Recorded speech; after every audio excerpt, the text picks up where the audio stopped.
kuzirikana aya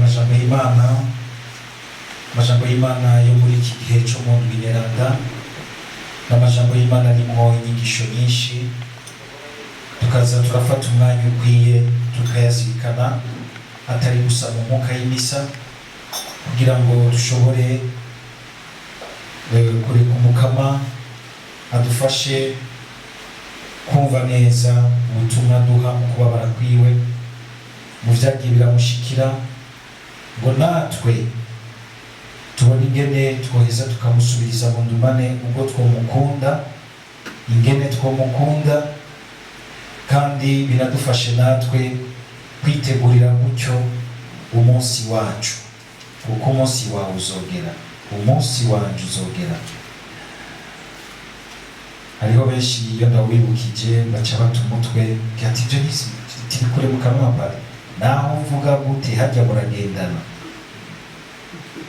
muragendana, naho gerageza nivyo ni vyiza nta kibi kirimo, ariko nta kuwiyobagiza, kandi buryo mukama arafise utuntu rimwe rimwe aza araducishamo kugira ngo tuwibuke. Niko umengano umunsi uteye ubwoba, mugabo kubana n'Imana by'ukuri tugerageza kuza turatsinda ubwoba, n'umunsi wo kuja kubona Imana amaso mwe niwe nimushaka kuruhuka, ntamugira muti ngene ndibutse ndabona kugaruka kwishira. N'umunsi twoza turagerageza gututumura tukawukuramwo ico kintu c'ubwoba burenze. Nivyo urimwo akantu kakoba, kuko nakoba k'umuntu turabona yuko na Yesu ako koba yarakagize nk'umuntu, ariko agaheza akagakontoroza urukundo afitiye se n'urukundo rw'ico agira arangurira abantu bose, ni urukundo rw'ico agira arangurira abantu bose. Mu kuzirikana aya majambo y'uyu munsi rero, bagomba bwa mbere tugaruke vyose tubishingira kuri iri jambo. Sinzi ko mubise mu gisoma ca mbere, uyu musuku w'umukama, uyu musuku w'umukama ahantu agera akagira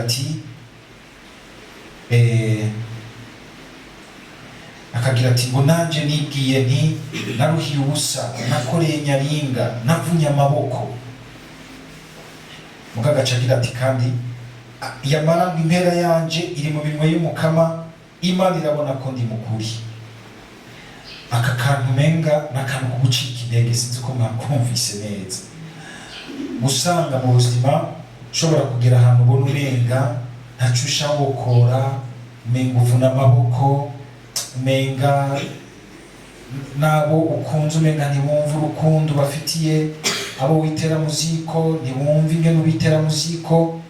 Murabona ingene ivyo vyose byarangutse muri Yesu Kristo, ukabona yuko no mu bihe rugeranye ko ibihe kumwe tubivuga ngo amashamba yashushe, Yesu arumva urupfu ko ruri ngaho hafi, ariko akabona ingene n'abakunzi biwe, abigishwa biwe, umenga sihoba, umenga ntiwumva ivyo arimwo. Murazi ko ku musi w'Imana uheze twarumvise ijya nkuru nziza yuko yatwandikiwe na Matayo, ingene agera igihe akabwira ati gumana nanje ndumva afise amaganya y'umuntu hakwa gupfa, amaganya y'umuntu hakwa gupfa. Nababwira ati guma hafi yanje, mutere amablage menshi kugira ngo ngire morale. Ababwira ati gumana nanje dusenge. Harabona umuntu hari ababaye nk'abantu barwaye cane, aho bomuhaye igisabisho kibaza ngo kumuha morale, inkuru nyinshi ko ari byo akeneye.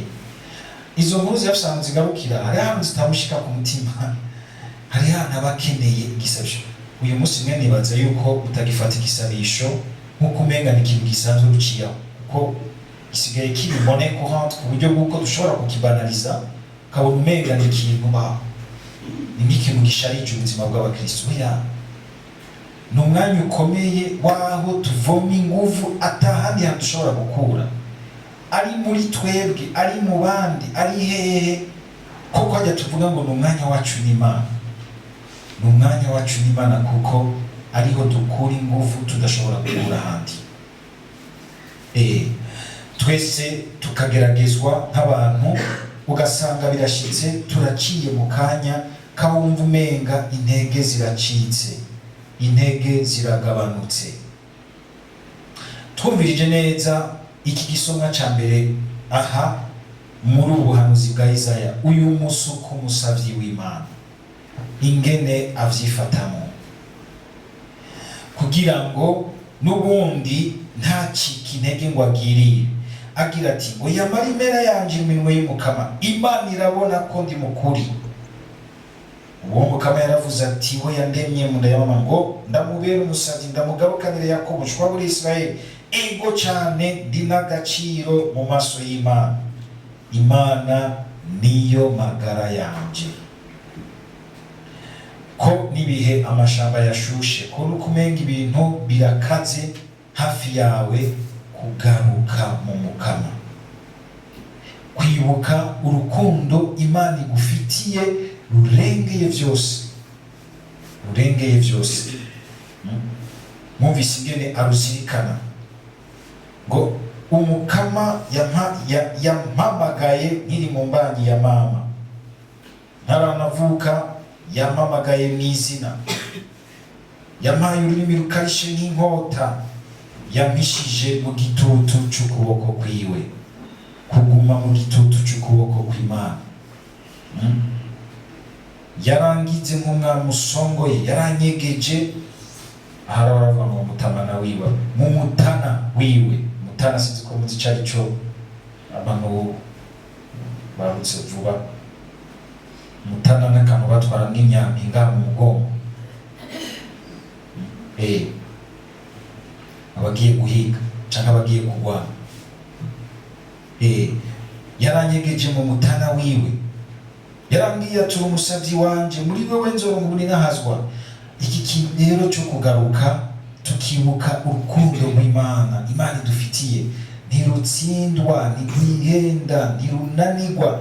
Nigihumva kumenga uri kurananigwa, kamenga ushata cokora, intege zikagomba gucika kuko vyanse canke wahemukiwe canke aho uri umenga hari igihe usanga uri nk'ahantu muri wewe mu bintu ukumva umenga uri wenyene, n'umugore wawe mumaranye imyaka ingahe canke umugabo wawe mumarika gahunzi imyaka ingahe, kamenga ntahumva. Hariho umuntu umwe akumva. Kugaruka ku rukundo rwiwe, kuko niwe afise ijambo rya mbere n'irya nyuma ku buzima bwawe. Murabona ingene vy'ukuri umuntu bashobora gusanga nk'aba bantu usanga baba baragwaye mu mwanya muremure, kabona ko ageze ahantu abantu badashobora kumwumva, agatangura kuvuga abwira nk'abana canke abantu bari iruhande bamuraba ngo ntegurira ya mpuzu yanje nziza, ngo barambwiye ko baza kuntora. Aza wumva ngo baratanguye kuderira, kiderira paraporaki, gasangura arahantu burya kenshi abantu biye batanguye kuvuga gutyo abagira genda cyo nitegura tinzanira ya mpuzu yanje y'umunsi mukuru, nzanira ya mpuzu yanje y'umunsi mukuru. Biraryoshe kumva umuntu yumva yuko ukugenda kwiwe ko ari ukuja umunsi mukuru w'akanyamuneza.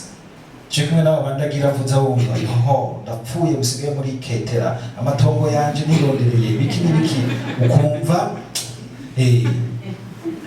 agunyaboshe kubiri ngaha, niyumva ko agira agenda hamwe umunsi mukuru. Novuma mbona umuntu nk'uyo aderira gutyo, ngo be caki vaguntu aracariho, aracari muri ya mirima yanje, aracari mu biki, kumva ariko agenda nabi, ariko agenda boshe n'ibintu. Kwishimikiza rero urukundo rw'Imana, Imana idufitiye hejuru ya vyose, kandi tudafatiye ubwa mbere ukungene womenga warubereye uri mweranda urabye, ahubwo kugwinjiramwo ukawishimikiza niho ruheza rukakugira mweranda. Yesu turamwumva muri iyi minsi, mukabona ingene we n'umweranda mugabo, mukabona ingene yugarijwe n'ibintu vyinshi, ingene nabo yagiriye neza bamuhinduka, abakuru b'idini bakamucijya nino bakanama kumwica, kandi byose arabyumva, byose arabizi, kuko mu mutima we w'Imana byose arabyumva. Ariko ukabona yuko aguma avuga se wiwe, aguma garuka kwishimikiza urwo rukundo asangiye na se wiwe, asangiye na se wiwe, ntaza no kwikora ku bindi. Hari ahantu mwarumvise ingene yabwiye ntuzenya Pilato, kamubwira ati wereka iyaba ubwami bwanje ari ubwo bwaha ku isi, nari guhamagara abamarayika, igico cy'abamarayika bakaza kuntabara, mwene mwari kumfata. Ntawe yishimikiza n'ibyo bumenga byo mukingira ngaha ku isi, harazi igihe bigasendwa. Ushobora kuba ufise ibipikapu byuzuye abasoda n'ibirokete n'ibiki, ibyo hageze uragenda uvyishimikije ngo nivyo bigukingiye hejuru ya byose, uzotangara nabi. Abikora nk'abavuze ngo ndabagwije n'ubusa, oya, mugabo bifise aho bigarukira. Si byose, si yo Mana ishobora kugukingira ushika ku musozo, bifise aho bigarukira. Twame twumva yuko ibi byose dufise bifise aho bigarukira, kuguma hejuru ya byose dusaba umukama, tukishimikiza rwose urukundo dufitiye, kugira ngo muri uyo mwanya usanga umuntu atatora, ugume ushingiye werekeye hajya kuri ku rukundo rwiwe, kuko n'umwanya waho Shetani bishaka kukuzungagiza ngo ntushobore kumva Imana iri imbere yawe. Imana ikuremesha, Imana igukomeza, kumwe mu bivuga mu Congereza cyangwa mu Gifaransa, ubwo muri focused hajya, ubwo muri focalize hajya. Bindabigisha muze muvyibagire hageze ko bigerana ko umwanya wa nyuma, tangura kubona umuntu atukuboko atukuguru, ihangane, Imana iri ngaho, ntutumutwe, n'akanya gato ukayibona. Jabundi sinzi wariko aracikana bakumva, ariko arababwira ati Jésus, je viens. Yesu daje,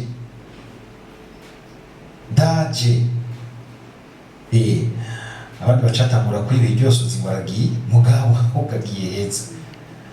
Kandi wumva ariko arahamagara Yesu n'ikintu cyiza cyane gose, niwe Musa tuja utuyo mwanya.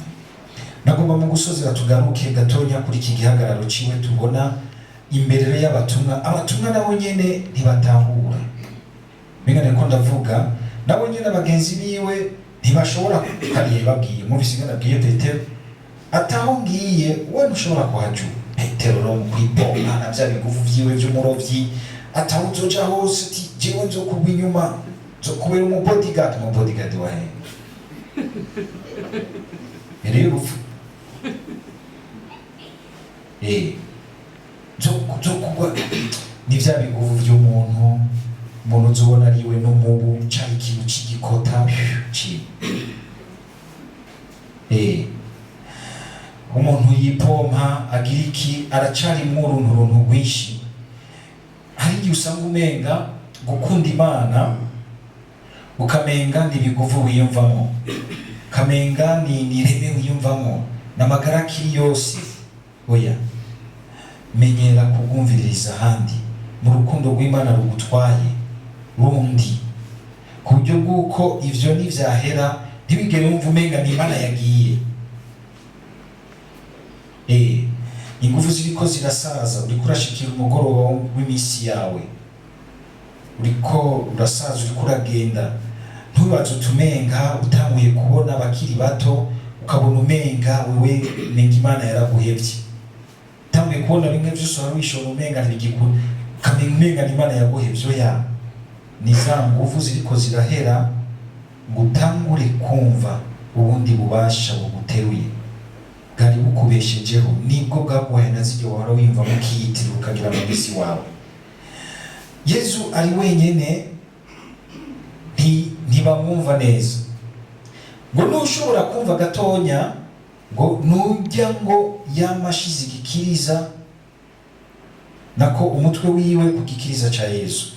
Uyu mwigishwa ntiyivuze, uyu mutumwa ntiyivuze ngo umwe Yesu yakunda. Ndakunda ingene Yohani avuga urukundo Yesu amukunda. Hariho abantu tuko turavuga urukundo Yesu adukunda umenga turimo bwishime bwo kumenga Yesu akunda twebwe twenyene.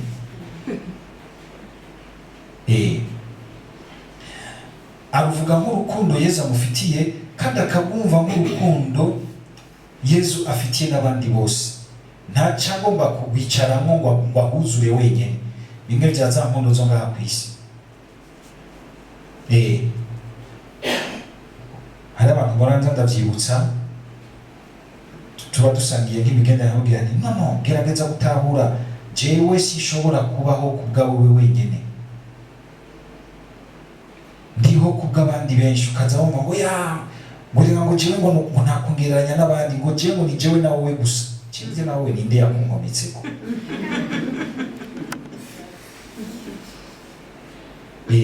Cyane cyane abantu b'abakenyezi n'abigeme, ukazoza guki wanje uzokwa muba déçu kugwagura. Urukundo niko murarusangiye mugabo ruri en mission, ruracari muri mission ngaha ku isi. N'umugabo n'umugore ntibakundana nk'abamumenga baramatanye. Harazigiye umwe akagenda muri ibundi akagenda muri ibe.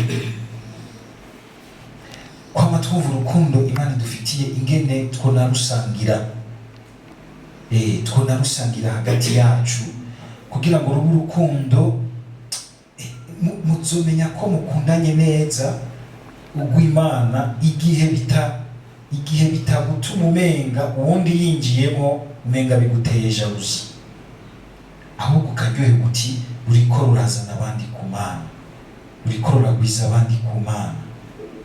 Ako kantu murakumvise? Ako kantu murakumvise?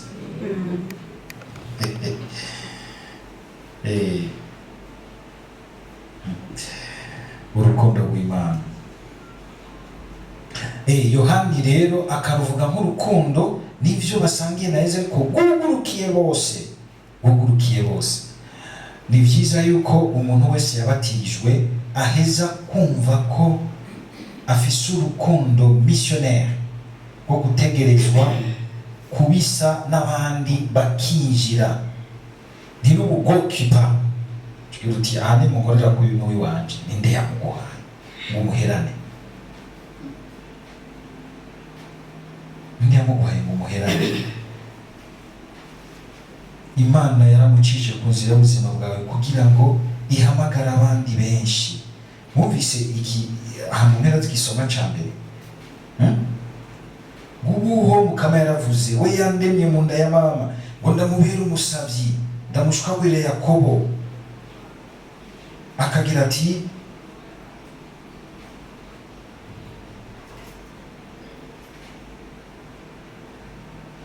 uri umusavyi wanje, muri wewe nzoronka ninahazwa.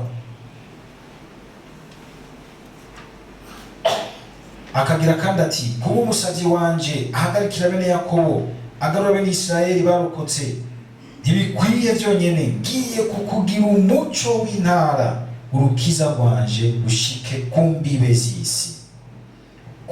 z'isi, ruzana abandi begera urukundo rw'Imana. Ugusozera tugaruke kuri iki kimenyetso ca Yuda nako Yesu agirira Yuda. Yesu ngo agaha inkori idimvye Yuda ngo shetani gacimwinjiramo. Murabona iki gisomye bagisomye mwese muca mukanya Yesu yamuhaye shetani, niko benshi baca bibaza. nta Yesu yotanga shetani, ntihakigere na rimwe ikintu cyo gucamo gutyo mu mutwe mucemere. Canke uyu munsi abantu benshi barasigura ugasanga bariko barahometa en cause ibintu vyose, uko Yesu ari umuyahudi kubera bijya bintu abayahudi bariko barigira hariya nk'inda mwibutura, bica abo bashatse bajya abo bashatse, Yesu bagacamufatiramo bakamwankiramo. Muze muritondera ibintu biba mw'isi. Yesu mumenyane kubw'ivyo yamukoreye, apana kuvy'ivyo wamubwiwe ko canke gusa patiri yakwigishije. Mumenyane, umwibonere hamwe atamunaza kubwira ngo ibindi bintu ugira uti ivyo uriko urambwira erega turazinanye ndabona ivyo angiriye. Si umuyahudi asanzwe, n'Imana yaje mu bantu, yaciye hariya nk'uko yari gushobora guca ahandi. Muze muragaba cane n'abandi bose uyu munsi bashaka gushira hejuru ivya kiranga n'ibintu byose byo mu basokuru ibya patiri babigisha uyu munsi bakabateza gutera ubwongo nimuje kwirega. Hari umuntu ndavuga ibyo yireze, hari umuntu ndavuga ibyo yireze. Hari abantu uyu munsi babona umenga bagomba kubaka ikintu kuri bo, ugasanga bariko baribagira ico bariko baravuga k'icarico.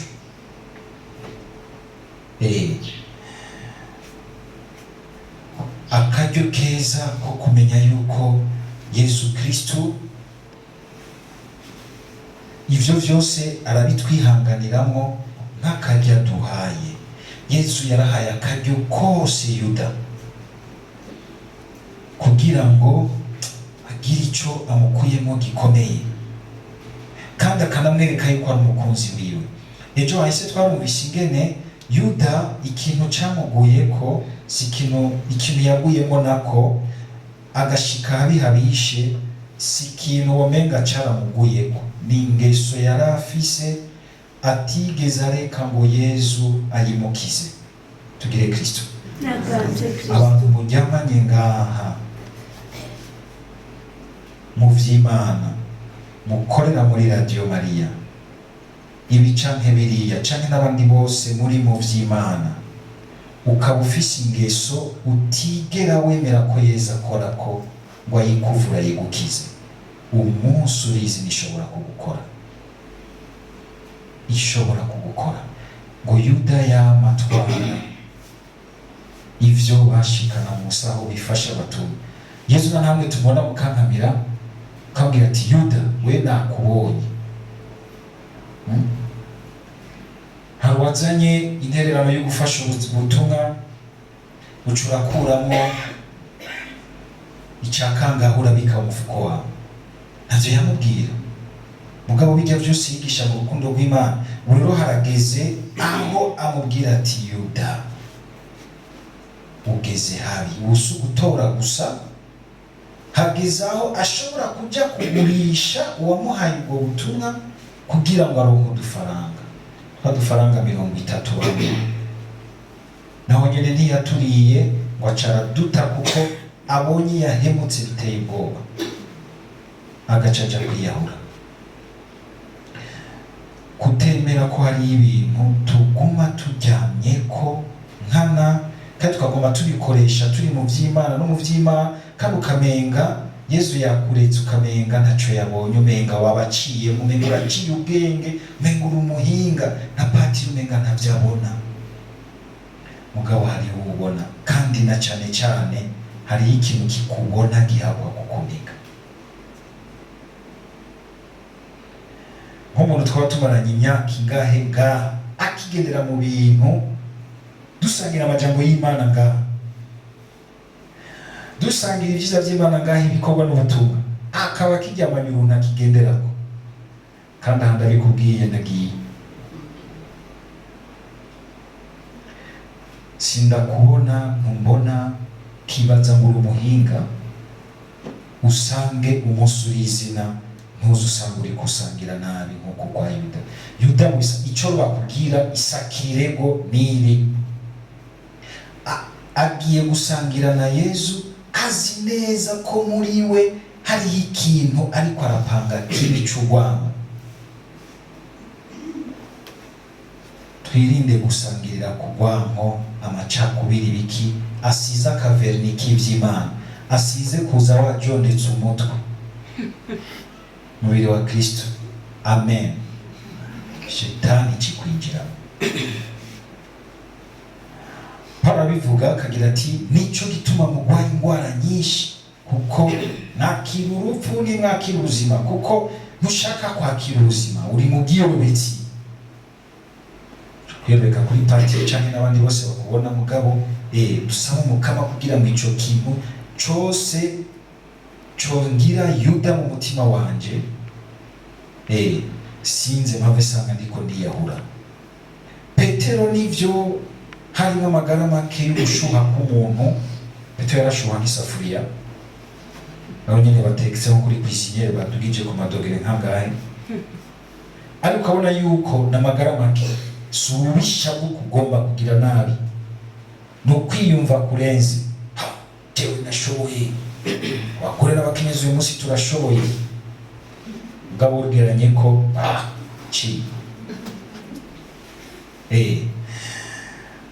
turashoboye nivyo nakibiki mu mugabo bigarukira hafi sha, aho bwogera nako ubona ko bigarukira hafi.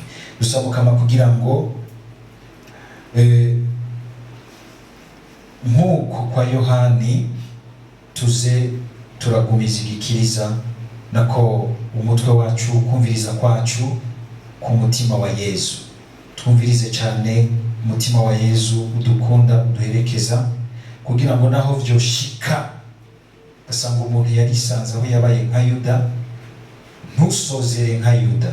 Aya majambo y'ingene Yuda yasozereye tuyabwirwa kugira ngo natwe nidusozere nka Yuda, naho twoba twarabaye nkawe. Kwama wibuka uti Imana yankunda urukundo atakintu na kimwe bingana muri nosi, rundengeye kuko n'urukundo rw'Imana, ukizigira imbabazi ziwe ukagaruka. Umukama abatera iryo teka ryo kuzobona no ku musozo wanyu wa nyuma imbabazi ziwe arizo zitsinze muri mwebwe. Amen. Murakoze.